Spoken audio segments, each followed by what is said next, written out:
أعوذ بالله من الشيطان الرجيم. بسم الله الرحمن الرحيم. قل يا أيها الكافرون لا أعبد ما تعبدون ولا أنتم عابدون ما أعبد ولا أنا عابد ما عبدتم ولا أنتم عابدون ما أعبد لكم دينكم ولي دين. اللہ کے نام سے شروع کرتا ہوں جو بڑا مہربان نہایت رحم والا ہے. قل، اللہ تعالیٰ ہمارے نبی صلی اللہ علیہ وسلم کو فرماتے ہیں کہ نبی جی آپ کہہ دیجئے یا ایھا الکافرون کہ اے کافروں، اے اللہ کا انکار کرنے والوں، اے اللہ کو نہ ماننے والوں، لا اعبد میں عبادت نہیں کرتا، ما تعبدون اس کی جس کی تم عبادت کرتے ہو. اور اس کا دوسرا ترجمہ کیا گیا لا اعبد ما تعبدون، میں عبادت نہیں کرتا اس طریقے سے جس طریقے سے تم عبادت کرتے ہو. ولا انتم عابدون ما اعبد، اور تم لوگ عبادت نہیں کرتے ہو اس کی جس کی میں عبادت کرتا ہوں. اور اس کا بھی دوسرا ترجمہ ہوگا اور تم لوگ عبادت نہیں کرتے ہو اس طریقے سے جس طریقے سے میں عبادت کرتا ہوں. یہ ایک مرتبہ فرمایا ولا انا عابد ما عبدتم، اور میں آئندہ عبادت نہیں کروں گا اس کی جس کی تم عبادت کرتے ہو. ابھی بھی نہیں کرتا ہوں اور آئندہ بھی نہیں کرنے والا. ولا انتم عابدون ما اعبد، اور تم لوگ بھی عبادت کرنے والے نہیں ہو اس کی جس کی میں عبادت کرتا ہوں. لکم دینکم ولی دین، لہذا تمہارے لیے تمہارا دھرم ہے، تمہارا دین ہے، اور میرے لیے میرا دین ہے. اس کا دوسرا مطلب لکم دینکم تمہارے لیے تمہارے اعمال ہے، ولی دین میرے لیے میرے اعمال ہے. یہ سورہ کافرون مکہ میں اتری ہے، 6 آیتیں ہیں، 1 رکوع ہے، اور قرآن کی ترتیب میں 109 نمبر پر، اور نازل ہونے کی اور اترنے کی ترتیب پر یہ 18 نمبر پر ہے. 26 کلمات ہے اور 99 حروف ہے. سب سے پہلے تو اس سورت کے بارے میں حضور پاک صلی اللہ علیہ وسلم نے کچھ باتیں ارشاد فرمائی ہیں، اس کو سنیں. اس سورت کا ثواب حدیث میں بیان فرمایا 1/4 قرآن کے برابر ہے. یعنی قرآن کے ثواب کے 4 حصے کرے تو 1 حصہ قل یا ایھا الکافرون کا ہے. مطلب کوئی شخص قل یا ایھا الکافرون 4 مرتبہ پڑھے تو یہ ایک قرآن کریم پڑھنے کا ثواب ملے گا. تو ہمیں اس کا اہتمام کرنا چاہیے، اپنے لیے بھی، مردوں کے لیے بھی. دوسری بات، حضرت جبیر بن حارث رضی اللہ عنہ سے منقول ہے کہ حضور پاک صلی اللہ علیہ وسلم نے اس سورت کو سوتے وقت پڑھنے کو کہا. اور سوتے وقت پڑھنے کو اس لیے کہا، حدیث میں ہے فَإِنَّهَا بَرَاءَةٌ مِّنَ الشِّرْكِ، کہ یہ شرک سے بری ہونے کی ایک نشانی، ایک علامت ہے کہ آدمی سوتے سوتے پڑھے تو اللہ کو یہ کہہ رہا ہے کہ اب میں شرک کرنے والا نہیں، میں مشرک نہیں. تو اگر اسی رات کو آدمی کا انتقال ہو جاتا ہے تو خالص ایمان کے ساتھ اللہ کو پیارا ہوگا. تو اس لیے اس سورت کو ہمیں رات کو پڑھنے کا اہتمام کرنا ہے. حضور پاک صلی اللہ علیہ وسلم یہ سورت طواف کی 2 رکعت جو پڑھتے ہیں، طواف کے بعد جو حج عمرہ کر کے آئے وہ حضرات جانتے ہیں، تو تو اس میں بھی 2 صورتیں پڑھتے تھے، قل یا ایھا الکافرون اور قل ھو اللہ احد۔ فجر کی سنت میں بھی آتا ہے کہ حضور پاک صلی اللہ علیہ وسلم قل یا ایھا الکافرون اور قل ھو اللہ احد پڑھتے تھے۔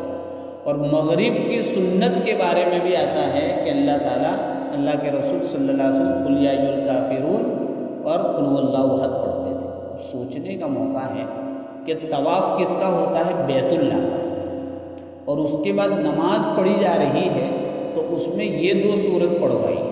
قل یا ایھا الکافرون میں یہ کہا کہ میں کسی اور کی عبادت نہیں کر سکتا، اور قل ھو اللہ احد میں یہ کہا کہ صرف اللہ کی عبادت کر سکتے ہیں اور اللہ ہی کی کریں گے۔ تو ایک میں شرک کو منع کیا اور دوسرے میں توحید کا اقرار کیا، تو طواف کے بعد نماز میں یہ 2 صورتیں پڑھنا مستحب اور مسنون قرار دیا، تاکہ کسی کے وہم اور دماغ میں بھی یہ نہ آوے کہ یہ جو کعبے کی عمارت دکھ رہی نا اس کی میں عبادت کر رہا ہوں۔ اور صبح فجر میں یہ صورت پڑھائی تاکہ آدمی اٹھتے ہی اللہ کا اقرار کرے اور غیر اللہ کا انکار کرے۔ اور مغرب سے رات شروع ہو رہی ہے تو رات کی سٹارٹنگ اور شروعات میں کیسے کرے کہ میں توحید کو مانتا ہوں، شرک کو نہیں مانتا، اور جب سو رہا ہے تب بھی یہ صورت پڑھوائی جا رہی ہے۔ اس سے سمجھ سکتے ہیں کہ رسول اللہ صلی اللہ علیہ وسلم نے امت کو توحید پر لانے کے لیے اور شرک سے بچانے کے لیے کس طرح کوشش کی اور کس طرح اعمال پر ابھارا۔ اللہ ہمیں بھی توفیق عطا فرمائے۔ اس کے علاوہ بچھو کے کاٹنے پر یہ صورت اور آخری 2 صورتیں پڑھ کر دم کی جاوے تو بھی علماء نے فرمایا کہ کافی فائدہ ہوتا ہے۔ اسی طریقے سے سفر میں آدمی کسی تجارت کے لیے، کاروبار کے لیے سفر کر رہا ہے، کسی دین کے کام کے لیے سفر کر رہا ہے، کسی اچھے کام کے لیے، تو اس میں کامیابی ملے تو مسند ابو یعلا میں ایک اثر ہے، اس میں یہ لکھا کہ جو شخص قل یا ایھا الکافرون، قل ھو اللہ احد، قل اعوذ برب الفلق، قل اعوذ برب الناس اور اذا جاء نصر اللہ، تبت یدا کو چھوڑ کر، قل یا ایھا الکافرون سے لے کر اخیر تک تبت یدا کو چھوڑ کر ہر صورت کے شروع میں بسم اللہ پڑھے اور آخر میں بھی، تو بسم اللہ 10 مرتبہ ہو اور یہ 5 صورتیں ہو تو وہ اس کا سفر انشاءاللہ کامیاب ہو۔ تو ہمیں اس کو اعمال میں بھی لینا ہے۔ طواف کی نماز اللہ ہم سب کو لے جاوے وہاں حرمین شریف ہے تو ہم وہاں بھی پڑھیں گے، اور یہاں بھی مغرب، فجر اور عشاء میں پڑھیں گے اس کو، اور سفر وغیرہ میں بھی اس کو انشاءاللہ پڑھیں گے۔ اب یہ سورت اتری، اس کا شان نزول کیا ہے، بیک گراؤنڈ کیا ہے، پس منظر کیا ہے؟ اس سلسلے میں علماء نے لکھا ہے کہ کچھ بڑے بڑے کافر لوگ جیسے ولید بن مغیرہ، عاص بن وائل، حارث بن قیس سہمی، اسود بن عبد یغوث، اسود بن مطلب، امیہ بن خلف، یہ سب اونچے مطلب لوگ تھے کفار اور مشرکین میں، جس کو اردو میں کہتے ہیں گرو گھنٹا۔ گھنٹی انہی کے گھروں میں باندھی رہتی تھی، بات سمجھ آ رہی، انہی کے پیچھے لوگ چلتے تھے غلط کام میں۔ تو یہ لوگ نے دیکھا کہ حضور پاک صلی اللہ علیہ وسلم کی دعوت کامیاب ہو رہی ہے، تو انہوں نے شروع میں تو ستانا شروع کیا، لیکن دیکھا کہ ستا رہے پھر بھی کام تو بڑھتا ہی جا رہا ہے، اسلام ایسا حق ہے کہ لوگ اس کو چھوڑ نہیں رہے، تو اب وہ آ گئے لالچ میں کہ چلو ان کو لالچ دی جائے۔ تو اس سلسلے میں اس سورت کے اترنے کے 3 واقعے لکھے ہیں۔ ایک واقعہ تو لکھا ہے کہ یہ پوری جماعت حضور پاک صلی اللہ علیہ وسلم کی خدمت میں آئی اور کہا کہ دیکھو لڑتے جھگڑتے بہت دن ہو گئے، اب شانتی سے کچھ کام کرتے ہیں، ایسا کرتے ہیں کہ 1 سال ہم لوگ تمہارا جو اللہ ہے نا اس کی عبادت کرتے ہیں، تاکہ اس میں جو خیر بھلائی ہو وہ ہم کو مل جائے، اور 1 سال ہمارے جو معبود ہے نا اس کی تم عبادت کرو، تاکہ یہاں بھی کچھ بھلائی اور اچھائی ہو تو وہ تم کو مل جائے۔ ایسی پیشکش کی انہوں نے، سمجھ میں آئے؟ یعنی ہم تمہاری مسجد میں آئے تم ہماری مندر میں آؤ، سیدھا سادہ حساب یہ تھا۔ دوسرا واقعہ یہ ذکر کیا جاتا ہے کہ حضور پاک صلی اللہ علیہ وسلم کو کہا کہ آپ بڑے خاندان کے ہیں، لیکن ہم آپ کو سمجھاتے ہیں کہ آپ کو اگر پیسے چاہیے، کیونکہ آپ کے ابا یتیم تھے، آپ کے ابا نہیں تھے، آپ یتیم پیدا ہوئے تھے، تو ہو سکتا ہے کہ نعوذ باللہ یہ کافر کی بات ہے، چونکہ ہمیں سمجھ نہیں ہے اس لیے نقل کر رہے، تو کہا کہ پیسوں کی ضرورت ہو تو پیسوں کے ڈھگلے لگا دے گئے، اور اگر آپ کو کسی نوجوان لڑکی سے شادی کرنی ہے تو اچھی سے اچھی لڑکی سے ہم شادی کرا دیں، اور اگر آپ کو کوئی عہدہ، منصب، لیڈرشپ، قائد بننا ہے تو آپ کہے تو پورے عرب کا آپ کو بادشاہ بنا دے گے، لیکن یہ جو مغز ماری ہے نا وہ بند کر دو، ہم کو کہنا، ہمارے معبودوں کو کہنا، یہ راستے پر لانے، یہ سب بند کر دو۔ اور بعض روایت میں یہ لکھا کہ انہوں نے بہت ہلکی پیشکش کی کہ ایسا کرو کہ صرف عبادت مت کرو، ہمارے معبود کو ہاتھ لگا دو اور خالی تقبیل، بوسہ دے دو، اس سے زیادہ کچھ مت کرو۔ تو یہ ساری باتوں کے جواب میں اللہ نے یہ صورت اتاری کہ اللہ کے نبی ان کو صاف صاف لفظوں میں کہہ دو،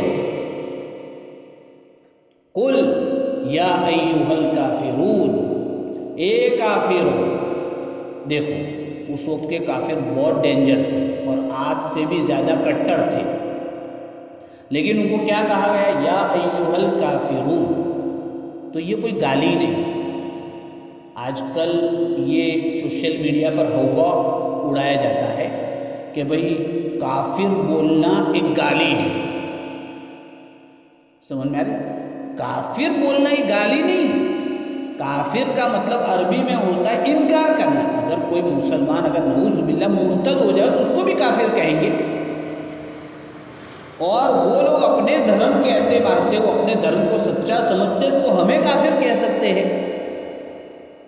تو یہ کافرون یہ صحیح، تو ان لوگوں نے احتجاج نہیں کیا تھا اس زمانے کے جو کافر تھے، وہ سمجھتے تھے کہ صحیح بات کہی ہے، لیکن آج یہ ہوا اڑایا جاتا ہے کہ بھئی یہ ہمیں گالی دی جا رہی ہے، اس میں ہماری بے عزتی ہے، ایسا کچھ نہیں ہے۔ یہ خاص طور پہ ہمارے نوجوان بھی بیٹھے وہ سوشل میڈیا پر ایکٹیو رہتے ہیں، تو ان کو بھی میں کہوں گا کہ اس سے متاثر ہونے کی ضرورت نہیں ہے۔ یہ ایک عربی لفظ ہے، اس کے معنی ہے حق کو چھپانا، اسی لیے عربی میں کسان کو بھی کافر کہتے، لغوی اعتبار سے دانے کو چھپاتا ہے، اور دانے کو بھی کافر کہتے اس لیے کہ وہ زمین میں چھپتا ہے، اور رات کو بھی کافر کہتے اس لیے کہ وہ دن کو چھپا دیتی ہے۔ تو جو چیز چھپانے والی ہوتی ہے اس کو کہا جاتا ہے۔ بہرحال اس کے بعد حضور پاک صلی اللہ علیہ وسلم نے فرمایا کہ نہ میں ابھی عبادت کروں گا تمہاری، تم جس کی عبادت کرتے ہو، اور نہ بعد میں، اور ایسے بھی تم بھی نہیں ماننے والے۔ سورت کا حاصل یہ ہے۔ تو انہوں نے صلح کی شکل کیا نکالی تھی کہ آدھا آدھا کر لے، آدھا تم ادھر آ جاؤ، آدھا ہم ادھر آ جاؤ، تو کوئی مسئلہ نہیں رہے گا۔ تو قرآن نے اس کی شکل یہ بتائی کہ یہ شکل تو نہیں ہو سکتی ہے، اس لیے کہ توحید کے ساتھ شرک جمع نہیں ہو سکتا۔ اچھا، یہاں علماء نے یہ بات لکھی ہے کہ یہ جن کو کافر کہا گیا ہے وہ بھی اللہ کو مانتے تھے، اس لیے کہ جب بیت اللہ کا طواف کرتے تھے تو یہ بھی لبیک لا شریک لک لبیک کہتے تھے یہ بھی، اور جب سوتے تھے تو بسمک اللہم کہتے تھے یہ بھی، اور جب صلح حدیبیہ ہو رہی تھی تو وہاں سے جو سہیل آئے تھے انہوں نے بھی اللہ کا نام لکھنے دیا تھا۔ معلوم ہوا کہ اللہ کو مانتے تھے یہ لوگ، لیکن پارٹنرشپ کرتے تھے۔ تو اس لیے ہمیں بھی سوچنا پڑے گا کہ ان لوگوں کو یہ کہا جا رہا ہے کہ جو اللہ کو ماننے کے ساتھ شرک کرتے تھے، ان کو کہہ رہے ایسا ماننا کوئی ماننا نہیں ہوگا، کیونکہ توحید بہت حساس عقیدہ ہے۔ کوئی آدمی اپنی بیوی کو کسی اجنبی مرد کے ساتھ دیکھنا گوارا نہیں کر سکتا، حالانکہ اس نے اس بیوی کو خالی شادی کر کے 2 بول کے لایا ہے، اس سے زیادہ تو کچھ بھی نہیں کیا، لیکن اللہ نے تو ہمارا آگے پیچھے جتنی بھی ساری ضرورتیں سب اس نے دی ہے، تو وہ کیسے شرک کو، اس لیے اللہ نے قرآن میں صاف کہہ دیا کہ شرک معاف نہیں ہوگا۔ اللہ ہماری حفاظت فرمائے۔ اس کے بعد یہاں علماء نے ایک واقعہ بھی لکھا ہے کہ حضرت عبداللہ بن حذافہ سہمی رضی اللہ عنہ جلیل القدر صحابی ہے، یعنی توحید کیسی ہونی چاہیے، اور یہ واقعہ اس لیے سنا رہا ہوں کہ ہم جن ایام سے، جس زمانے سے گزر رہے ہیں، وہ زمانہ بھی ہمیں دعوت دیتا ہے کہ ہمیں اپنی توحید بھی، اپنا ایمان بھی ایسا ہی پکا کرنا پڑے گا۔ چنانچہ اگر عبداللہ ابن حذافہ یہ صحابی ہے، روم کی لڑائی چل رہی تھی تو رومیوں نے ان کو پکڑ لیا اور قید کر دیا۔ شروع میں تو لالچ لی اور کہا کہ تم اگر شرک کرو اور محمد صلی اللہ علیہ وسلم کا کلمہ چھوڑ دو تو ہم تمہیں آدھی سلطنت دے دیں گے۔ ایک بادشاہ آفر کر رہا ہے، تو انہوں نے کہا آدھی تو کیا، تم پوری دے دے، اور پوری کیا، پوری دنیا کی دے دے رے، تو بھی یہ کمپرومائز نہیں ہو سکتا ہے، سوچو تو صحیح۔ تو اب اس نے سوچا کہ اب اس سے قابو میں نہیں آئے گا، تو دھمکی دی کہ میں تجھے کھولتے ہوئے تیل میں ڈال دوں گا۔ تیل جلایا اور حضرت عبداللہ ابن حذافہ کے سامنے ایک قیدی کو لا کر اندر ڈال دیا۔ 2 منٹ میں تو اس کی ہڈی پسلی سب ختم ہو گئی۔ تو حضرت عبداللہ ابن حذافہ کو کہا کہ تمہاری باری ہے، بھی موقع ہے، تو انہوں نے کچھ نہیں کہا۔ تو ان کو جب اٹھایا تو رونے لگے، تو بادشاہ سمجھا کہ شاید اب یہ ڈر گئے ہیں، تو پوچھا کہ کیا ہوا، ڈر گئے نا؟ تاکہ اللہ کا شکر ہے، رونا اس پر آ رہا ہے کہ میرے پاس خالی ایک جان ہے، جس کے بدلے میں تو مجھے جلا کر راکھ کرنا چاہ رہا ہے، میرے پاس صرف اس کے لیے ایک جان دینے کو ہے۔ اگر میرے بدن کے بالوں کے برابر بھی جانیں ہوتی تو بھی میں اس سے نہ پھرتا اور جل کر مر جاتا ہے۔ تو حالات تو بگڑتے جائیں گے، لیکن ہم اپنا ایمان اتنا مضبوط کریں، اسباب کے درجے میں جو کر سکتے کرنا ہے، لیکن ایمان پہلے اتنا مضبوط کرنا ہے کہ دنیا اگر ایک مرتبہ ہمارے ہاتھ سے گئی تو کوئی مسئلہ نہیں، لیکن آخرت نہیں جانی چاہیے ہمارے ہاتھ سے۔ اس لیے ایمان کی محنت میں ہمیں لگنا ہوگا، ایمان کے بول ہمیں بولنے ہوں گے، اور انبیاء کے قصے جو قرآن کریم میں ذکر کیے ہیں اس کو بار بار دہرانا ہوگا۔ بہرحال تو یہ قصہ یاد ہے۔ تو حضور صلی اللہ علیہ وسلم کو اللہ تعالیٰ نے بتایا کہ یہ جو شکل بتا رہا ہے صلح کی، وہ نہیں ہو سکتی۔ ہاں ایک دوسری شکل ہے، لکم دینکم ولی دین، لکم دینکم ولی دین، کوئی بات نہیں، ہماری بات پسند نہیں، کوئی بات نہیں، آپ اپنے طریقے پر چلیے، ہم اپنے طریقے پر چلیں گے۔ اور حضور صلی اللہ علیہ وسلم نے مدینہ میں جا کے یہودیوں کے ساتھ کر کے بتایا، وہاں معاہدہ کیا کہ بھئی یہودی اپنے دین پر رہیں گے، ہم اپنے دین پر رہیں گے، کوئی لڑائی نہیں۔ تو یہ ہو سکتا ہے کہ بھئی آپ کو ہمارا دین پسند نہیں ہے، آپ اپنے طریقے سے چلیے، لیکن یہ نہیں ہو سکتا ہے کہ ہم اپنا طریقہ چھوڑ کے تمہارے ساتھ آ جائیں، یہ پاسبل نہیں ہے۔ لکم دینکم ولی دین، ہم اپنے دین پر رہیں گے، آپ اپنے دین پر رہو۔ تو یہ ہو سکتا ہے ہم جس ملک میں رہ رہے ہیں اسی طرح رہ رہے ہیں کہ بھئی وہ اپنے کام سے کام رکھیں، ہم اپنے کام سے کام رکھیں، لیکن ہم یہ بھی تو سوچیں ہم نے ولی دین پر عمل کیا ہے۔ بھئی تمہارے لیے تمہارا دین، ہمارے لیے ہمارا، تو ہم نے اپنے لیے اپنا دین اختیار کیا ہے۔ لیکن یہاں ایک بات سمجھنی ہے کہ بھئی ان کے ساتھ ہم رہتے ہیں تو کاروبار کر سکتے، کوئی حرج نہیں ہے، خوشی غمی میں آنا جانا ہو سکتا ہے، کوئی حرج نہیں ہے، ملکی قانون کے اندر رہ کر ان کے ساتھ مذاکرے وغیرہ بھی کر سکتے ہیں، لیکن جب مذہب کی بات آئے گی تو اس میں کوئی کمپرومائز نہیں ہو سکتا۔ مثلا وہ ہمیں یہ کہتے ہیں کہ عید مبارک، ٹھیک ہے وہ کہہ سکتے ہیں، لیکن میں اور آپ ہیپی دیوالی نہیں کہہ سکتے۔ ارے بات سمجھ میں آ رہی ہے؟ ہاں، اس کی اجازت نہیں ہے، کوئی اور جملہ کہہ دیں گے لیکن اس کی اجازت نہیں ہے۔ کوئی پڑوسی ہماری غیر مسلم ہے، اس نے ہمیں منہ بولا بھائی بنا دیا تو رکشا بندھن میں راکھی باندھنے چلے گئے، بندھوانے چلے گئے، اس کی اجازت نہیں ہے۔ آپ کسی الیکشن میں لڑے ہوئے ہیں تو آپ کے ریلیشن ہے، کوئی بات نہیں، مکر سنکرانتی آئے، انہوں نے بلایا، گئے، پتنگ بھی چکانے لگے، اس کی اجازت نہیں ہے، اس کی اجازت نہیں ہے۔ اس لیے کہا لکم دینکم، دین کے معاملے میں تو ہم بالکل جھک نہیں سکتے ہیں۔ اس لیے ہمیں یہ چیزیں، آج کل ماشاءاللہ ہمارا نوجوان طبقہ جو ہے وہ چونکہ سوشل میڈیا پر رہتا ہے تو وہ یہ فرق نہیں کر سکتا۔ جیسے آپ نے دیکھا ہو کہ وہ جو پروٹیسٹ ہو رہے تھے سی اے وغیرہ کے، تو ان ایام میں آپ نے دیکھا ہوگا کہ سب برادری کے لوگ تھے، لیکن وہاں کیا ہوا کہ لوگوں نے، یعنی مسلمان نوجوان اسٹوڈنٹوں نے اور جو لڑکیاں تھیں انہوں نے کیا کیا، ان کے سارے تہواروں میں بھی کام کیے اور وہی کیا، دھولیٹی بھی کھیل دی، رکشا بندھن بھی منا لی اور سب کچھ کر لیا۔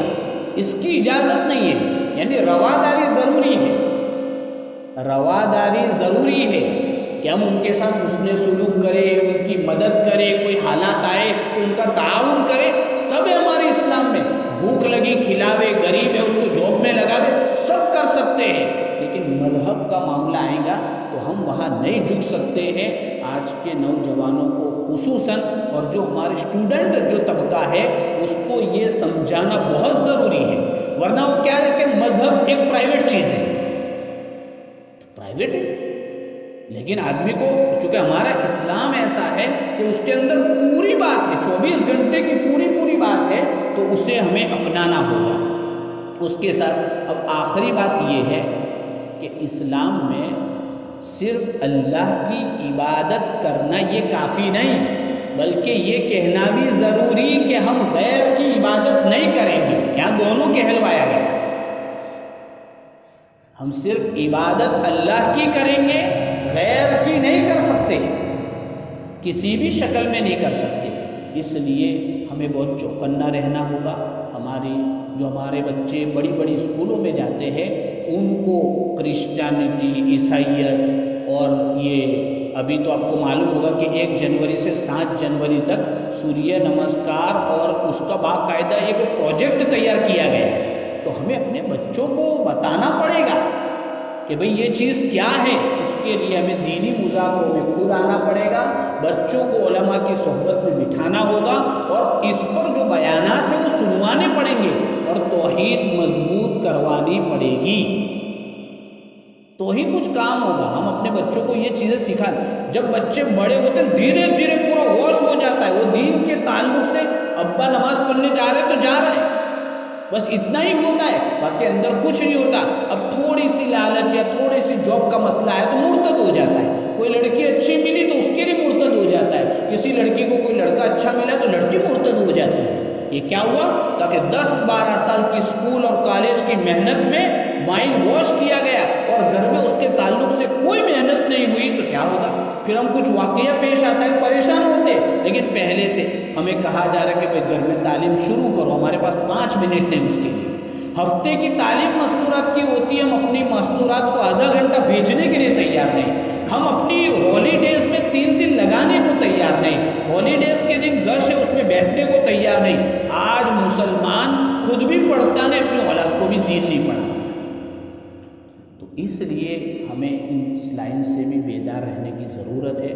اللہ تعالیٰ ہمیں اس سورت کو جب جب پڑھنے کا کہا ہے اس میں بھی پڑھے، اور اس کا جو مطلب ہے اس کو بھی سمجھے، اور کفر و شرک سے اللہ تعالیٰ ہم سب کو، ہماری اولاد کو، نسلوں کو اور پوری امت مسلمہ کو بچاوے۔ وآخر دعوانا ان الحمد للہ رب العالمین۔ سبحان اللہ وبحمدہ، سبحانک اللہم وبحمدک، ونشہد ان لا الہ الا انت، نستغفرک ونتوب الیک۔ سبحان ربک رب العزۃ عما یصفون، وسلام علی المرسلین۔